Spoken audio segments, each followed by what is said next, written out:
Hey everybody, it's Jason with Parallel Reality coming back with you today with an article from January 6th. This is from Commentary Magazine and it is called The Doxxing of the IDF. And I don't know if anybody out there has heard this story, but it's kind of crazy. So I haven't read the article, but I know of this story and I wanted to just kind of be another voice to get it out there. And there we go. This article's acting weird. It's kind of jumping around. Anyway, let's get into it. It says attempts are escalating to ban Israelis from various countries around the world. The latest example is an IDF soldier and survivor of Hamas's Nova Festival massacre being run out of Brazil by a threat of arrest for war crimes. What are those war crimes? Well, they made stuff up, but here, let's go into it. It says there are a few important details to this story, but first let's be clear on what this episode is not. It is not a noble quest for accountability for something that happened during the current war in Gaza. The effort to arrest Israelis abroad or to restrict their travel long predates this war. It is not about targeting Israel's military alone. It is an effort to target all Israelis by establishing a baseline assumption about IDF soldiers and then to extrapolate out from that the conclusion that since Israel has universal conscription, everyone is considered to be a part of Israel's military architecture. Israel as a state is the main target, though this campaign ultimately targets Jews in general, and more on that in a bit. It says those behind this campaign are not concerned citizens or impartial legal figures.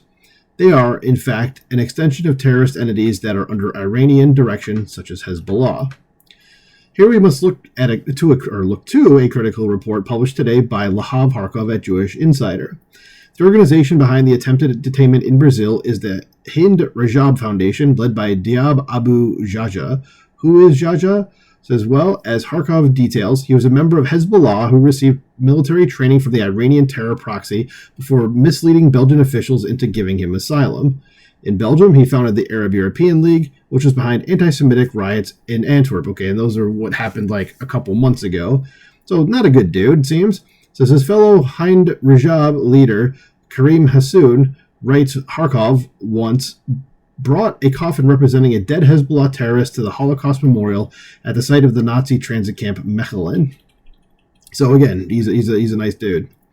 So Hind Rajab's employees basically scan social media accounts of Israeli soldiers to find videos of their deployment in Gaza.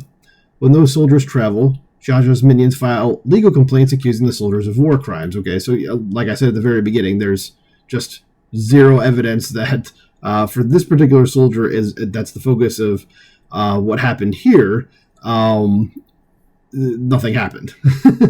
So this is just what's happening. It says this tactic, however, has already expanded beyond IDF soldiers to their families back home.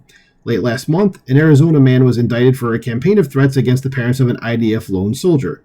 It says Donovan Hall allegedly unleashed a campaign of terror against several Jewish New Yorkers, allegedly sending scores of hateful, violent, and anti-Semitic death threats, U.S. Attorney Edward Kim had said. This Hall apparently called in 971, Jesus Christ, threats against the family and sent them photographs of weapons along with messages. This knife is for child molesters such as your son, one wrote. Oh, you're a nice dude.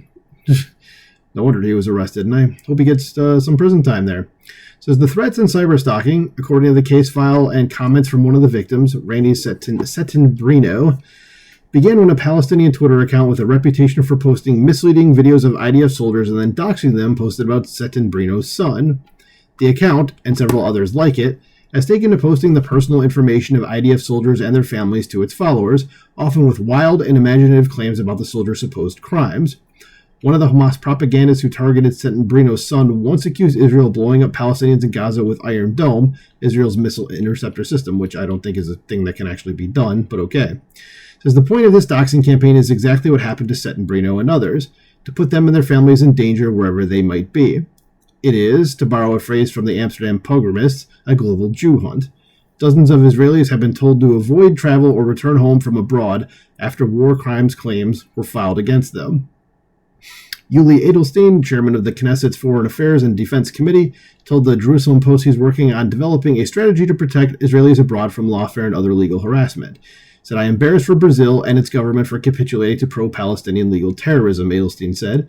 I expect to hear from IDF and foreign ministry representatives about their action plan to defend our soldiers from these malicious sanctions and persecutions. And, okay, that is the end of the article. So it doesn't actually say what happened with this particular guy, but it hints at it, but like in this last paragraph here. So the whole thing started, and I thought I was going to go into it more, and I hadn't read this article beforehand, is that there was an IDF soldier who went to Brazil on vacation, and this dude's organization that we were talking about up here, it had a branch there or something, I believe, in Brazil, and Brazil detained this soldier for war crimes, which are not a thing that, or at least from the Israeli side, that there's any evidence of is happening there. So the guy, I think the soldier ended up like escaping the country. Like he had to be on the DL and kind of sneak back home, and he did. But that's kind of what this article is based on, so, or at least like the inspiration for this article must have come from that. That's what I'm trying to say. So yeah.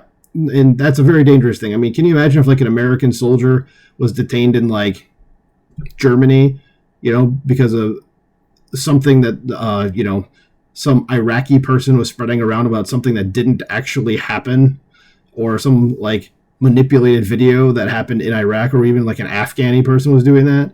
Like, you'd be furious about that. And it's the same thing that's happening here. This is just a dangerous precedent. But, everyone's after the Jews these days. And, doesn't look too good for you if you're doing that. But anyway, that's all I have to say. Let me know what you think about this in the comments below. Please like, share, subscribe, and I'll talk to you soon. Bye.